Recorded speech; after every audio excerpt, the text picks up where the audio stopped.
5 tahun mengaji di cabang, 20 tahun menikah, punya masalah ekonomi.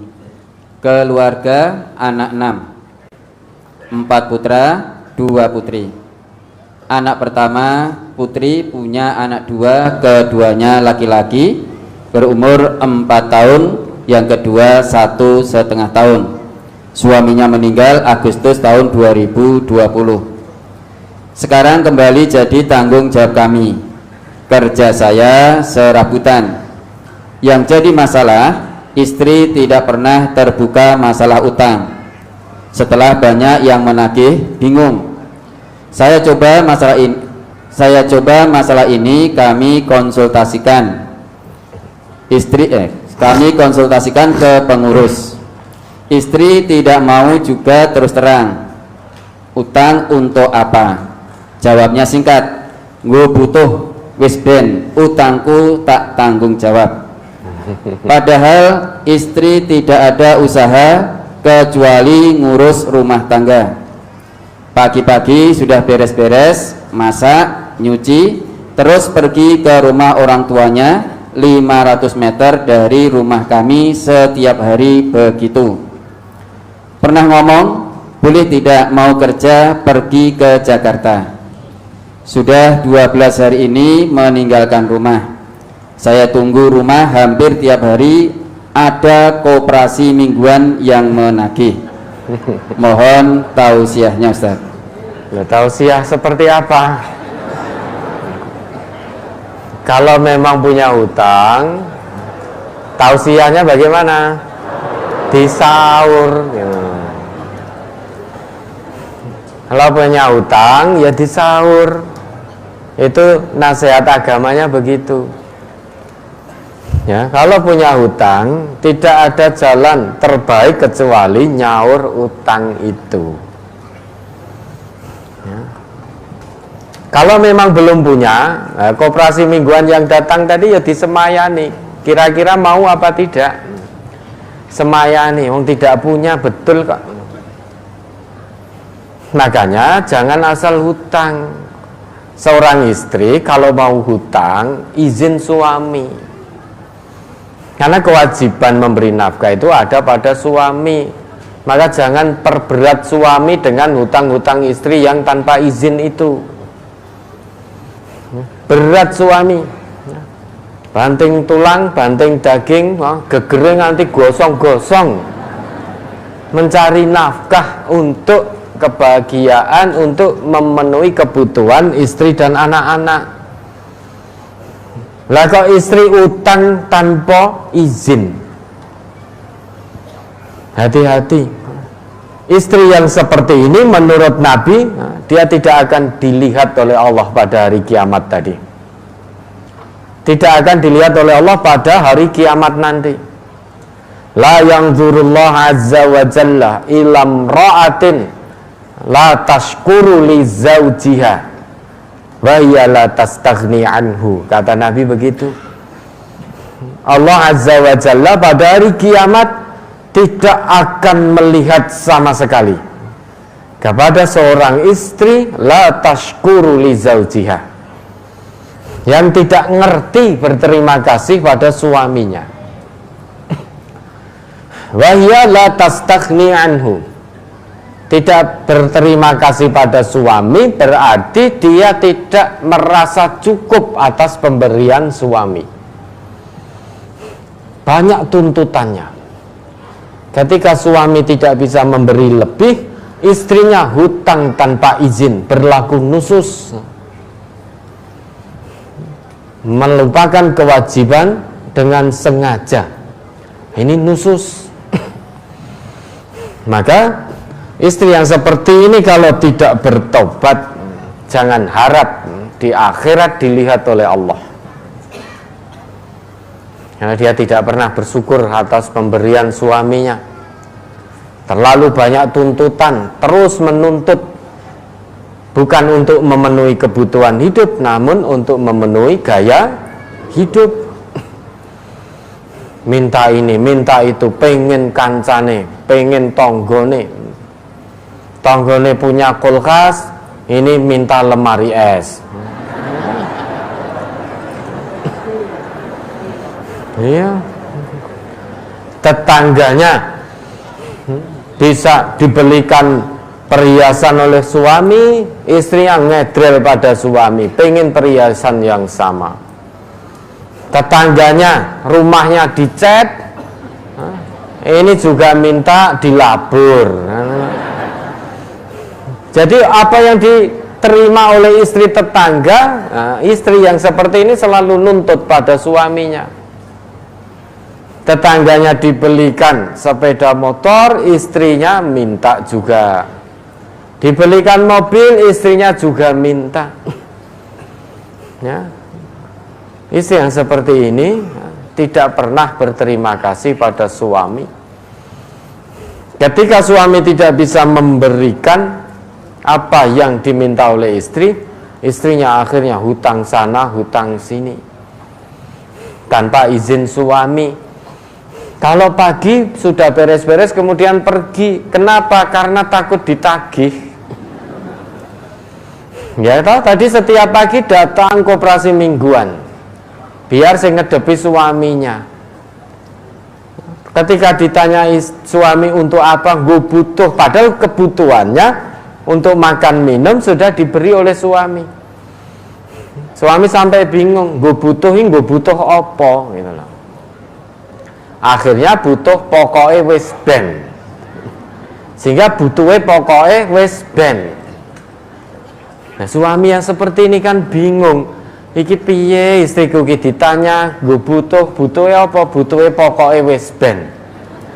Mana ada yang jual pokoknya wis ben? Toko mana itu yang jual barang pokoknya wis ben gitu. Maka setiap hari datang koperasi nagih. Koperasi yang setiap hari itu kira-kira syariah tidak? Jenengan loh ya yang nyebut, bukan saya. Sehingga nanti kalau yang diprotes jenengan, bukan saya. Nah, kalau koperasi yang datang itu memang tidak diikat dengan prinsip syariah, berarti itu riba. Riba. Orang yang dekat-dekat dengan riba, hati-hati. Berdirinya saja tidak bisa jejak, sempoyongan seperti orang kemasukan setan. Coba diingat ayatnya itu, Al-Baqarah 271. Al-Baqarah 275 atau berapa itu? Alladzina yaquluna riba la yaqumuna illa kama yaqumul ladzi yatakhabbathu syaitanu minal mas. Surat Al-Baqarah, surat kedua ayat 275. Alladzina yaquluna riba la yaqumuna illa kama yaqumul ladzi yatakhabbathu syaitanu minal mas. Dzalika bi annahum qalu innamal bai'u mislur riba wa halallahu al-bai'a wa harrama ar-riba.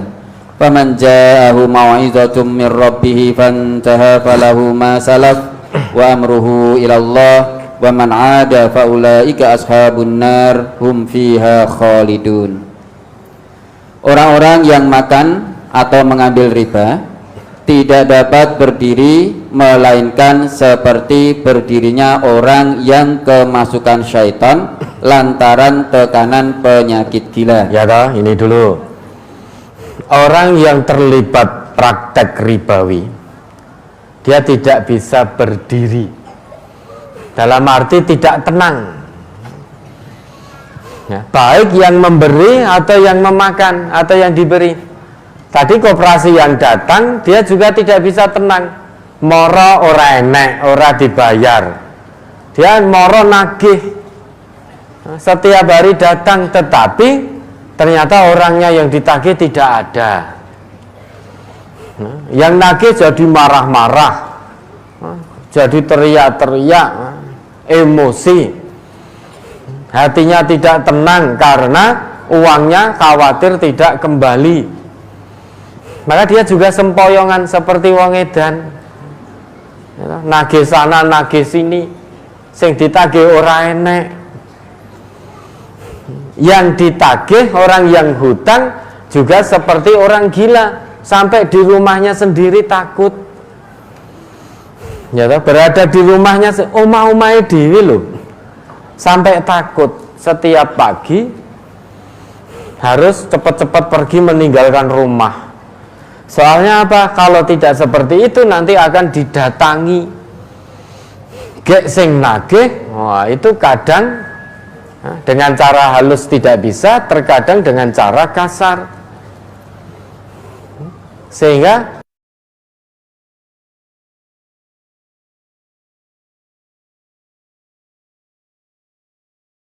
rumahku nerakaku, karena setiap hari ditagih. Sehingga jalannya sempoyongan, hatinya tidak tenang seperti orang kerasukan setan karena tekanan penyakit gila. Nah, maka bagaimana? Nah, selesaikan riba itu. Jangan tambah hutang lagi kalau belum bisa bayar hutang yang kemarin.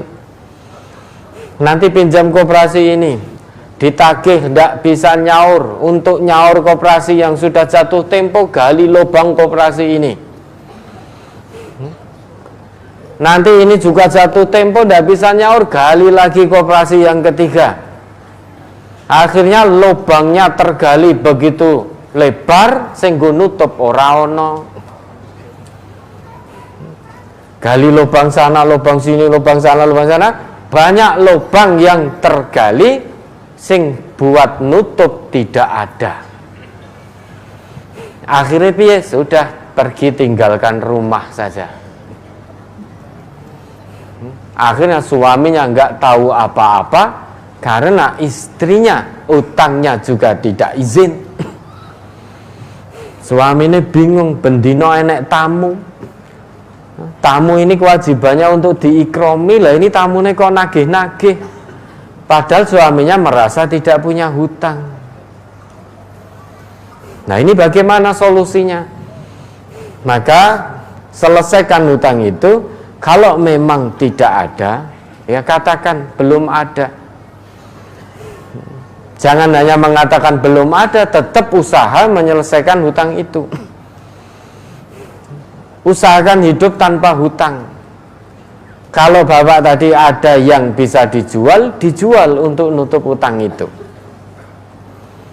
Meski ada barang yang terjual, misalkan mobil, jual mobil, sepeda motor, jual sepeda motor. Kalau punyanya hanya rumah, rumahnya dijual untuk nutup utang itu.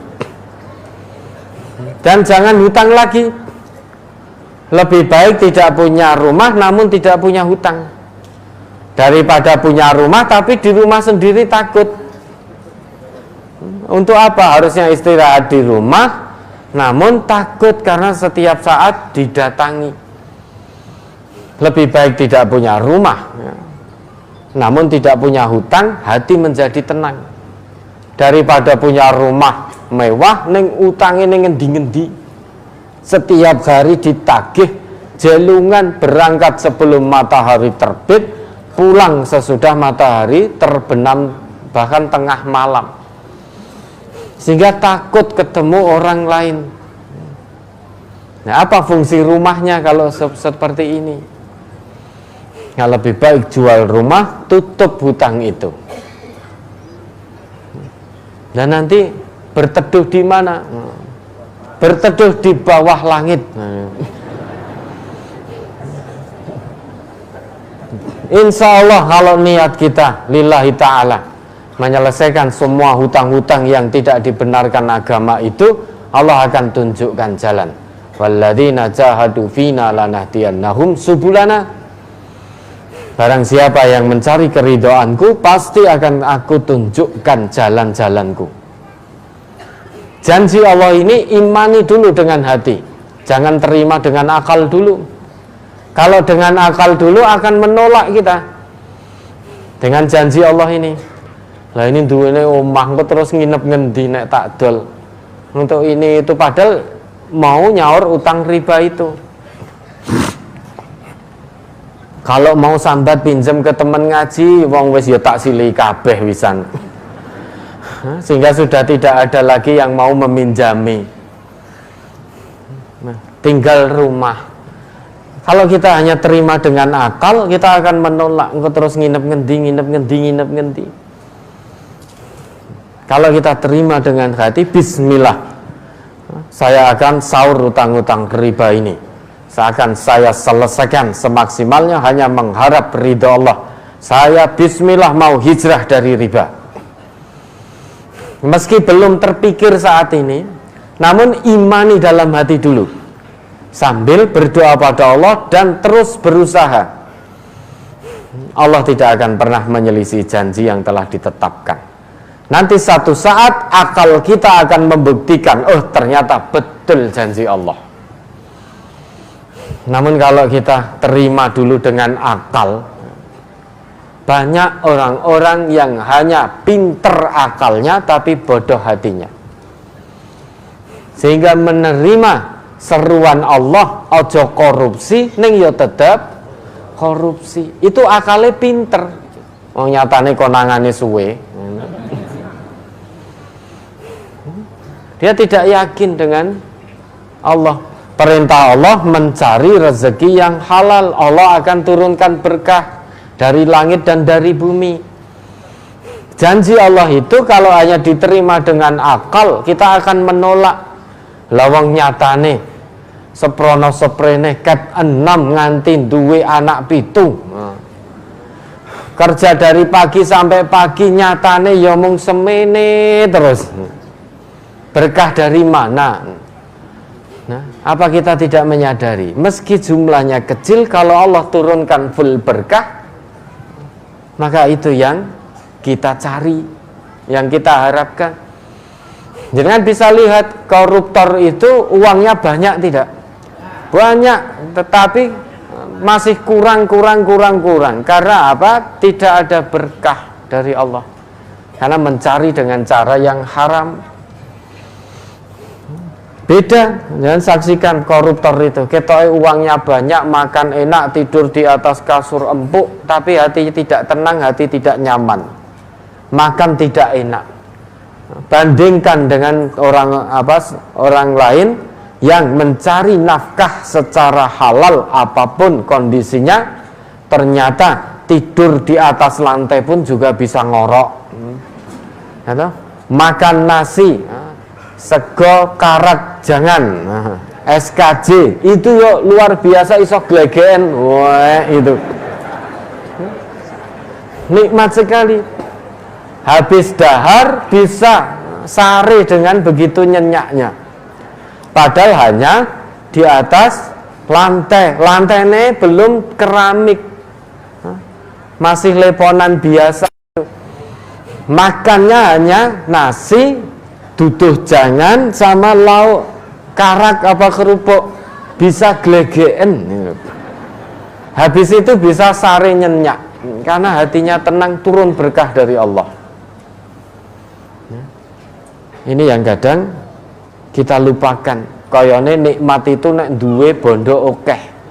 Nek bondone sithik seolah-olah Allah tidak pernah memberikan nikmat.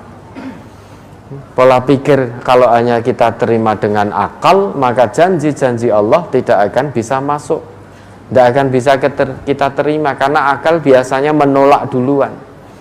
Sedangkan untuk meyakini, mengimani janji Allah dan Rasul, itu yang utama, yang pertama adalah kerja hati. Bagaimana mungkin kita ngikrami orang lain, memberi makan orang lain, wong hartanya berkurang kok bisa dijamin bertambah? Ini bagaimana mungkin? Man kana yu'minu billahi wal yaumil akhir falyukrim dhaifahu. Nyugui uang kok bisa berkahit, bagaimana? Harta berkurang kok rugi no kita. Lah itu kalau kita hanya dengan akal hitung-hitungan manusia.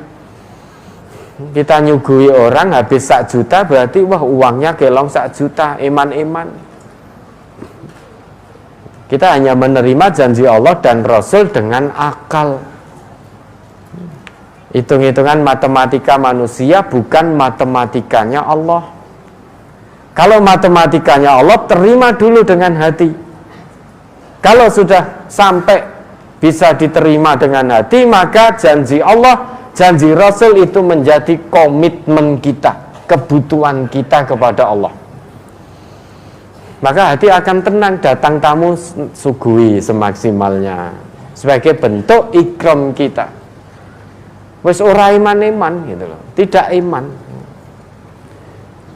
Kalau masih iman berarti kita menggunakan akal. Wong nyuguhi semaksimal kita, semaksimal yang kita punya.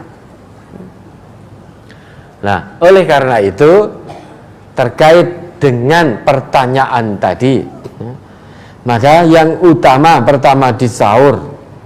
Yang kedua, kalau memang datang yang nagih, katakan terus terang belum punya. Kalau memang belum punya. Yang ketiga, kalau ada sesuatu yang bisa dijual, dijual untuk nyaur utang itu. Yang keempat, kalau utang itu belum bisa disaur, jangan nambah utang lagi. Karena kalau kita gali lubang lagi, maka lubang akan semakin besar. Dan tidak ada yang dipakai untuk nutup. Yang keenam, berusaha ikhtiar insani dan ilahi, mohon ampun dan berdoa kepada Allah. Nabi pun yang senantiasa berdoa dalam sholat beliau, mohon dijauhkan atau berlindung kepada Allah dari berbuat dosa dan hutang. Dalam sebuah hadis disebutkan, an Urwata anna Aisyata radhiyallahu anha akhbarathu, dari Urwah bahwasanya Aisyah menceritakan kepadanya, anna Rasulullah sallallahu alaihi wasallam kana yad'u fis sholati wa yaqulu, bahwasanya Rasulullah itu berdoa dalam sholat beliau dengan mengucapkan Allahumma inni a'udzubika minal ma'fami wal maghram. Ya Allah, sesungguhnya aku berlindung kepadamu dari ma'tham, perbuatan dosa, dan maghram, dari hutang. Ada orang yang mendengar itu lantas bertanya kepada Nabi, ma aksara ma tasta'idhu ya Rasulullah minal maghram. Alangkah banyaknya wahai Rasulullah engkau berlindung kepada Allah dari yang namanya hutang. Apa jawab Nabi kita? Innar rajula idza gharima haddasa fakadzaba wa idza wa'ada fa akhlafa. Karena seseorang itu jika dia berhutang, maka sangat potensi apabila dia bicara dia akan berdusta. Apabila dia berjanji dia akan khianat, menyelisih janji. Ya, pertama, ketika nembung utang saja, terkadang banyak orang yang tidak mengutarakan tujuan sesungguhnya. Karena kalau mengutarakan tujuan sesungguhnya utang ini untuk apa, khawatir tidak diberi. Maka tujuannya meski dengan sesuatu yang mencuri rasa iba orang yang akan diutangi tadi. Sebetulnya untuk tujuan lain, namun nembungnya ini untuk tujuan biaya rumah sakit anak saya, ini harus opnam begini, sakit ini. Padahal untuk tujuan yang lain. Padahal untuk tujuan lungo, pergi kemana, atau untuk tujuan gali lubang, nutup lubang yang satu. Namun kalau itu dikatakan sejujurnya, tentu tidak akan diberi. Maka anaknya, istrinya dikorbankan, dilorok-lorok ke, biar tujuan dapat silian duit. Nah, ini bicara saja sudah menipu. Dan nanti janji, Pak niki saestu mengke 1 minggu kula wangsulke, 1 pekan saya kembalikan, 1 bulan mengke saya kembalikan. Betul, dulu ketika belum disilihi setiap hari datang, setiap hari telepon atau WA menanyakan kabar dan menanyakan kapan mau cair. Begitu cair, hanya 1, matur nuwun Pak, mugi-mugi dados amal soleh, insya Allah kula sesuai dengan janji 1 bulan saya kembalikan. Tenan, mendekati 1 bulan wes lali. Wis lali, ditegur, disopo, ditelepon ra diangkat, iki mesti nagih hutang iki. Habis itu ganti nomor. TTA-nya mudah kok. Kalau kita punya teman atau saudara, sedilu-dilu nomornya ganti. Wes TTA-nya mudah. Tiba-tiba telepon jenengan, iki nomorku ganti iki. Besok selang sehari telepon lagi, ini sekarang nomorku ganti ini, kok gonta ganti nomor begitu cepatnya. Nah, ini sedang bermasalah, dikejar-kejar orang biasanya, sehingga dia merahasiakan nomor, maka ganti terus nomornya. Masa hilang bendino, masa nomornya hilang setiap hari, sehingga kadang punya 10 nomor. Nanti ngubungin jenengan, aku jaluk tolong ditransfer sih ya, ini buat ini. Lagi nomornya sapa? Saiki nomorku iki, besok ganti lagi.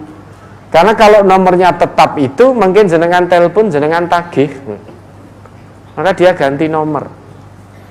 TTA-nya mudah, orang yang secara cepat setiap hari gonta-ganti nomor, itu biasanya sedang bermasalah dan sedang dicari-cari oleh orang lain. Maka janji dia khianati. Maka Nabi kita mengajarkan pada kita untuk memohon berlindung kepada Allah dari yang namanya hutang. Usahakan hidup tanpa hutang. Kun, apa namanya? Kun wari'an. Kata Nabi gitu, kun wari'an takun a'badan nas. Jadi orang yang warak dalam menjalankan agama ini, maka kamu akan menjadi orang yang paling baik beribadah kepada Allah. Wa kun qani'an takun ashkaron nas. Jadilah qanaah, orang yang senantiasa qanaah, menerima, merasa cukup apa yang Allah titipkan. Kalau itu bisa dilakukan, kamu akan jadi orang yang paling bersyukur kepada Allah. Jika tidak utang sana, utang sini, utang sana, utang sini. Hidup usahakan tanpa hutang. Wong bisa tanpa hutang, kenapa harus hutang? Jangan dibalik, wong bisa hutang, kenapa tidak hutang? Sehingga kalau ada program-program dari lembaga keuangan, orang kalau sudah hobi hutang, kalau ada program dari lembaga keuangan, itu tertarik, ditawani, wah, ya hutang, padahal sakjane enggak butuh, tetapi menjadi butuh karena ditawani. Nah, ini karena hobinya sudah hutang, sehingga punya prinsip, kalau bisa hutang, kenapa tidak hutang? Prinsip ini harus kita rubah. Kalau bisa tidak hutang, kenapa kita harus hutang? Hutang ini hati-hati. Ya, kita meninggal, hutang belum selesai, menjadi penghalang surga kita. Meski hutangnya mung sithik. Karena hutang itu bukan muamalah kita kepada Allah. Hutang itu hablum minan nas. Kita punya hutang uang pada orang lain, itu hubungan kita dengan manusia, bukan dengan Allah. Allah hanya mewajibkan kita nyaur utang. Kalau hubungan dengan manusia belum selesai, maka surga kita pun menjadi terhalang. Maka usahakan hidup tanpa hutang. Karena mati itu sewaktu-waktu. Kalau harus hutang, maka dicatat dengan betul dan disaksikan. Jagani kalau kita mati, kita meninggal, maka ahli waris kita tahu bahwa kita masih punya hutang atau piutang. Sehingga orang yang kita beri hutang atau orang yang sedang hutang pada kita, itu bisa menyelesaikan hutang-hutangnya. Kita pun juga menyelesaikan hutang-hutang ahli waris kita yang sudah meninggal. Maka pentingnya hutang itu dicatat. Lah ini kok malah delik. Lah ini kalau tidak ada yang nagih, suaminya tidak tahu. Karena istrinya tidak izin dan sembunyi-sembunyi. Ya, hati-hati. Makanya usahakan hidup tanpa hutang semaksimalnya. Lah nanti kalau tidak hutang, UB-nya nggak laku. Alhamdulillah nggak laku. Nggak apa-apa. Berarti ekonomi warga MTA sudah mapan semua, alhamdulillah. Begitu pula, ini kan ibaratnya sama. Seorang dokter atau yang punya rumah sakit harus mendoakan kesehatan untuk orang lain. Jangan doakan orang lain sakit. Kalau rumah sakitnya kosong, dokternya tidak ada pasien, harusnya bersyukur. Kenapa? Berarti sehat semua. Sehat semua. Ini ya sulit antara dua pilihan. Mendoakan sehat, engkau sepi. Mendoakan sakit, menyalahi agama. Di antara dua pilihan. Sama UB kita, mendoakan ekonomi warga MTA baik, engkau rapayu. Mendoakan biar ekonominya sempit, ben payu, nyalahi agama. Pokoknya ibda binafsik, mulai dari diri sendiri, usahakan hidup tanpa hutang. Kalau harus berhutang, pilih yang syariah. Kalau harus hutang, pilih yang dikelola dengan prinsip-prinsip syariah. Ya, ada lagi. Bagaimana dengan seorang musafir yang belum sholat maghrib, lalu di dalam perjalanan masuk waktu sholat isya dan singgah ke masjid? Apakah mengikuti sholat isya berjamaah, setelah itu baru sholat maghrib, atau bagaimana Ustaz? Sholat maghrib dulu, baru sesudah itu ikut sholat isya. Makanya kalau musafir mampir ke masjid, usahakan jangan pas sholat isya berjamaah di situ. Usahakan sebelum datang waktu isya itu mampir ke masjid, biar bisa sholat maghrib dulu, kemudian mengikuti sholat isya secara berjamaah kalau ingin mampir ke masjid. Maka sholat maghrib dulu baru sholat isya. Ya, ada lagi.